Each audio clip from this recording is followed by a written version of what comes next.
In 1921, in the Greenwood district of Tulsa, Oklahoma, there existed a community so economically prosperous that it was known across America as Black Wall Street. It was not a metaphor. The Greenwood district was a genuine economic ecosystem. Banks, law firms, hotels, theaters, grocery stores, medical offices, law offices, schools. Black-owned, Black-operated, Black-patronized.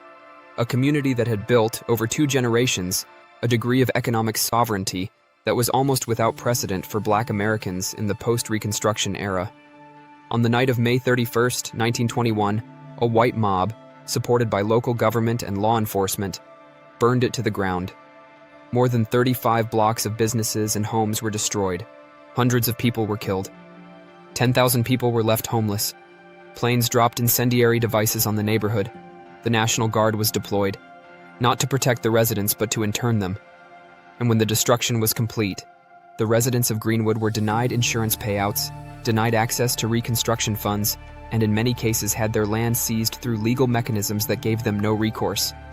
The economic sovereignty that the Greenwood community had built, the accumulated labor, savings, and investment of 2 generations, was destroyed in a single night. And the institutional mechanisms that might have protected it were turned against them instead. I want to start with this story, not because it is the worst example of the weaponization of financial systems against marginalized communities. There are many competitors for that designation, but because it illustrates with unusual clarity what systemic oppression actually means when you strip away the abstraction. Systemic oppression is not primarily about individual prejudice. It is not primarily about bad actors with malicious intent. It is about the structure of systems, the rules, the institutions, the mechanisms of access and exclusion that produce unjust outcomes regardless of whether the people operating them are consciously motivated by prejudice. The residents of Greenwood were oppressed not only by the mob that burned their neighborhood, they were oppressed by the insurance companies that denied their claims, by the legal system that allowed their land to be seized, by the financial system that denied them reconstruction credit, by the political system that provided no accountability for the destruction. These were not all motivated by explicit racial animus. Some were simply operating the rules of systems that had been built over time to produce these outcomes. This is what systemic oppression means. Not individual evil, structural injustice. The production of unjust outcomes through the normal operation of systems whose rules have been shaped over time by the interests of the powerful at the expense of the powerless. And when you look at the financial system through this lens, when you ask not whether individual bankers or central bankers are personally motivated by prejudice, but whether the structure of the system produces systematically unjust outcomes, the answer is unambiguous. The fiat monetary system is one of the most effective instruments of systemic oppression ever constructed. Let me be precise about this claim, because it is serious and deserves serious treatment. I am not claiming that the Federal Reserve was designed primarily as a tool of racial oppression. I am not claiming that every act of monetary policy is motivated by prejudice. I am claiming something more structural and more damning, that the fiat monetary system, in its normal operation, systematically transfers wealth from those with the least access to financial power to those with the most, and that this transfer falls disproportionately, predictably, and measurably on communities that have been historically excluded from financial power. Start with the most basic mechanism, the inflation tax. Inflation erodes the purchasing power of saved money. We have covered this mechanism in detail in earlier episodes, but consider its distributional impact through the lens of historical financial exclusion. Black American households, as a result of decades of redlining, discriminatory lending, and systematic exclusion from wealth-building opportunities, the GI Bill that built the white middle class but largely excluded Black veterans, the FHA loans that funded white suburban homeownership while explicitly restricting Black applicants, the decades of discriminatory employment that prevented the accumulation of capital, hold significantly less financial wealth than white households. Less real estate, less stock market exposure, more of their wealth held in cash and savings accounts. This matters for inflation in a specific and devastating way. Inflation destroys cash savings. It is largely neutral or beneficial for asset owners. Real estate and stocks tend to appreciate in nominal terms during inflationary periods, preserving or increasing real wealth. The person who owns a house is protected from housing inflation. The person who rents is not. The person who owns stocks is protected from monetary inflation. The person who saves in a bank account is not. The wealth gap created by historical financial exclusion means that the inflation tax, the continuous erosion of purchasing power through monetary expansion, falls disproportionately on communities with less asset ownership and more cash savings. Every dollar of monetary expansion that inflates asset prices while eroding cash purchasing power is a transfer of real wealth from communities with less asset ownership to communities with more. This is not intentional. No meeting of the Federal Open Market Committee has voted to harm Black communities through monetary policy, but intent is not what makes something systemic oppression. Outcome is. And the outcome is clear, measurable, and directly connected to the history of financial exclusion that preceded it. Now let's talk about the global dimension. Frantz Fanon, the Martinican psychiatrist and revolutionary philosopher who wrote The Wretched of the Earth in 1961, argued that genuine decolonization required not just political independence, but economic independence, that political liberation without economic liberation was not liberation at all. It was a transfer of formal power that left the structural conditions of exploitation intact. Fanon was writing about political colonialism, but his analysis applies with remarkable precision to monetary colonialism, the form of economic domination that operates through currency dependence rather than military occupation. The dollar's status as the world's reserve currency is the monetary foundation of American global power. Countries in the global south, in Africa, in Latin America, in Southeast Asia, are required to hold dollar reserves to participate in global trade. They must earn dollars to buy oil, to service dollar-denominated debt, to maintain the confidence of international financial markets. This dependence means that American monetary policy decisions, made in Washington by people accountable to American political interests, have direct consequences for the economies of dozens of countries whose populations had no voice in those decisions. When the Federal Reserve raises interest rates, dollar-denominated debt becomes more expensive for countries that borrowed in dollars. When the United States imposes dollar sanctions, it can effectively cut countries off from the global economy, regardless of what those countries' own laws say or what their own citizens want. When the dollar inflates, the purchasing power of dollar reserves held by foreign central banks erodes, a transfer of real wealth from those countries to the United States. This is monetary colonialism, not military occupation, not direct political control, but structural economic domination through currency dependence. The ability to impose economic costs and extract economic benefits through the mechanisms of the monetary system, rather than through the mechanisms of direct force. Fanon argued that genuine decolonization required building alternative structures, not just protesting the existing ones. That liberation was not primarily about winning arguments or changing minds, but about constructing the material conditions of genuine independence. Bitcoin is the most significant development in that direction that has ever occurred in the monetary domain. Bitcoin is borderless. It does not require the permission of any government to use. It cannot be sanctioned. It cannot be denied to any person or country based on their political relationship with the United States or any other power. A person in Venezuela, in Iran, in Nigeria, in any country subject to dollar dominance or dollar sanctions, can hold Bitcoin, send Bitcoin, receive Bitcoin, and participate in a global monetary system that does not pass through the American financial infrastructure. This is not a marginal improvement, it is a structural transformation. For the first time in the modern era, there exists a monetary system that genuinely lies outside the reach of dollar hegemony, that offers countries and individuals the monetary sovereignty that Fanon understood was the prerequisite for genuine liberation. Now let's talk about financial exclusion and the architecture of access. Mehrsa Baradaran, in her 2015 book, The Color of Money, documents in meticulous detail how the American banking system was built over more than a century in ways that systematically excluded Black Americans from wealth-building financial services.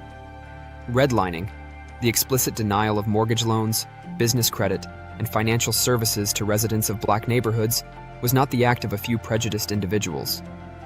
It was government policy, endorsed by the Federal Housing Administration, implemented by banks throughout the country, and enforced by the legal system for decades. The consequence was not just the denial of individual loans. It was the systematic prevention of intergenerational wealth accumulation, the blocking of the primary mechanism by which American families build and transmit wealth across generations. The white family that got an FHA loan in 1950 bought a house that appreciated in value over 70 years and could be passed to their children. The black family that was denied the same loan rented instead, built no equity, and had nothing to transmit. This is the compounding of financial exclusion across generations, and it is not history. Its consequences are present today in the wealth gap, in the home ownership gap, in the access to credit gap that persists in every measure of financial inequality. The existing financial system did not accidentally produce these outcomes. It was built in ways that guaranteed them. And the reforms that have been achieved, the formal prohibition of redlining, the extension of formal banking access, the creation of community development financial institutions, have been genuinely important but structurally insufficient. They have tried to include excluded communities in a system whose basic architecture was built to exclude them. Bitcoin does not reform the existing system, it bypasses it. No Bitcoin node checks your race before validating your transaction. No Bitcoin wallet requires a credit history or a government-issued ID or a residential address in a neighborhood that the system has deemed creditworthy. No Bitcoin miner discriminates based on the origin of a transaction.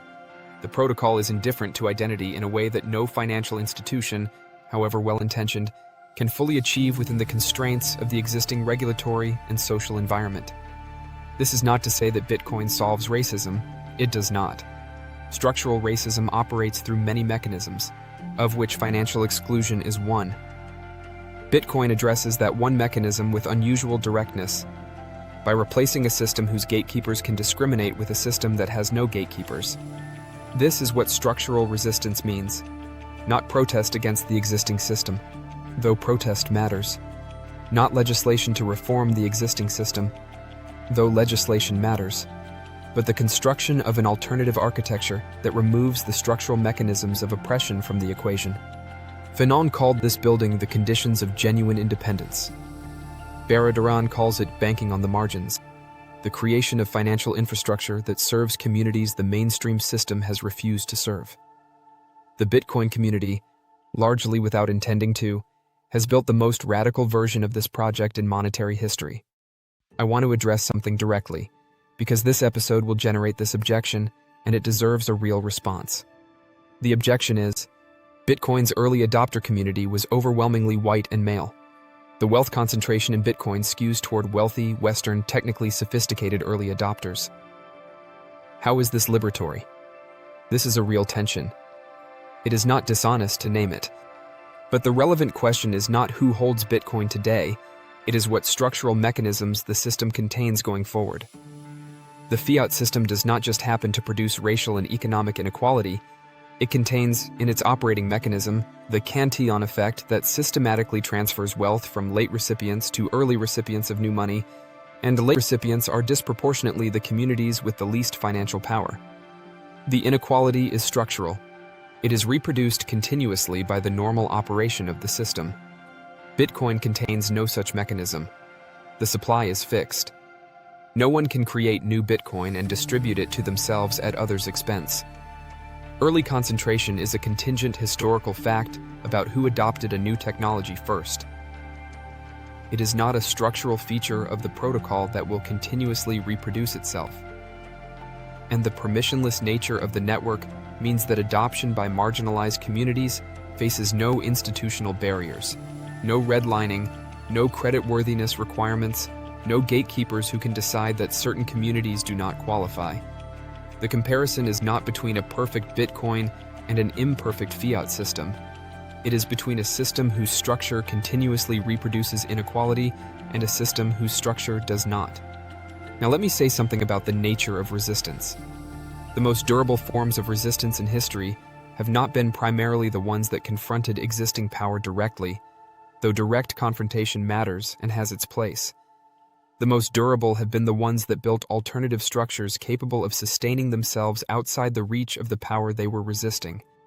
The Underground Railroad was not primarily a protest movement, it was an infrastructure project, the construction of a network of safe houses, guides, and resources that made escape possible for people who had no other option.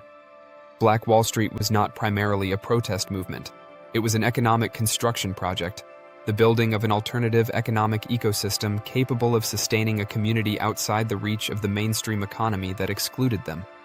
The free software movement was not primarily a protest against proprietary software. It was a construction project, the building of an alternative technical infrastructure that could not be owned, controlled, or denied to anyone. Bitcoin is in this tradition. It is not primarily a protest against fiat money. It is a construction project, the building of an alternative monetary infrastructure that cannot be inflated, cannot be frozen, cannot be denied, cannot be sanctioned, and cannot be made to discriminate. This is what radical resistance looks like when it is built to last. Not a demonstration that disperses when the police arrive. Not a petition that gets filed and forgotten. Not a reform that gets captured by the institutions it was meant to reform.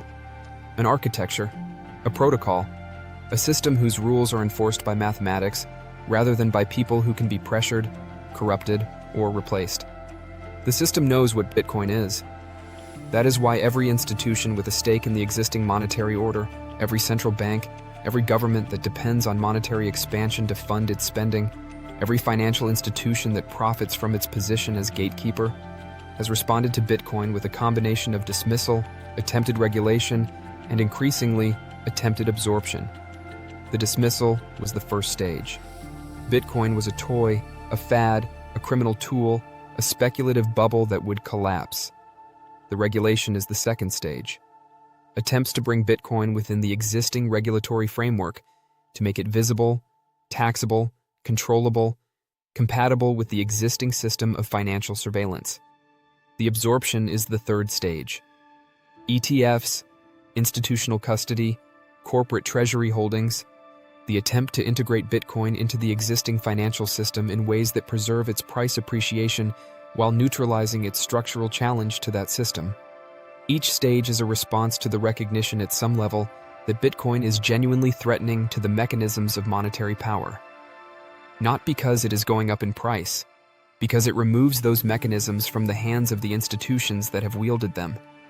The community that has the most to gain from that removal is not the wealthy Western early adopter.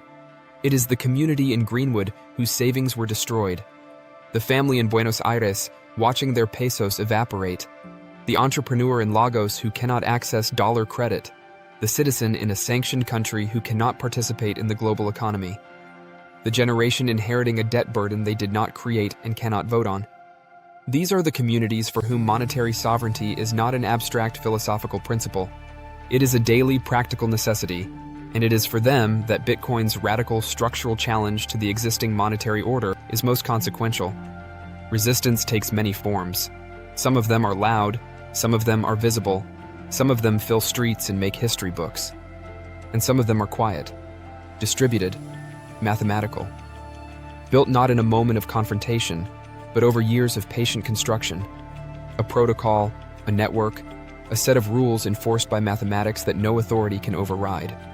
Bitcoin is the quiet kind of resistance, the kind that builds something new rather than simply opposing something old, the kind that creates an alternative rather than just criticizing the existing order. And it is, for that reason, the most durable kind. The system knows it. And now, so do you. Subscribe, and we will keep building the argument. Because the monetary conversation is the most important political conversation of our time, and it has barely begun.